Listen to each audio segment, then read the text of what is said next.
Oh my goodness! এক বছরে ৪৯ century করা ১৩ বছরই এই বিস্ময়ময় বালক ছেলেটি আইপিএল নিলামে ১৩ বছর, ২৩৪ দিন। এর মধ্যে ভারতীয় ক্রিকেট বৈভব সূর্যবংশীয় নামটা বহুবার উচ্চারিত হয়েছে। এই বছরেই খেলেছে ভারতীয় অনূর্ধ্ব-১৯ দলের টেস্ট দলে। গত মাসে অস্ট্রেলিয়ার অনূর্ধ্ব-১৯ দলের বিপক্ষে করেছে ৫৮ বলের সেঞ্চুরি। যুব টেস্ট ইতিহাসে যা দ্রুততম ও প্রতিদ্বন্দ্বিতামূলক ক্রিকেটে সবচেয়ে কম বয়সী সেঞ্চুরির রেকর্ড।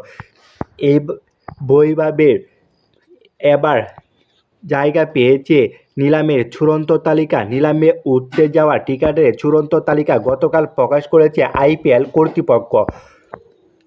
বৈভবের সামর্থ্য নিয়ে প্রশ্ন তোলার সুযোগ নেই। ১৩ বছর হলেও এর মধ্যে খেলেছে রঞ্জি ট্রফিতে।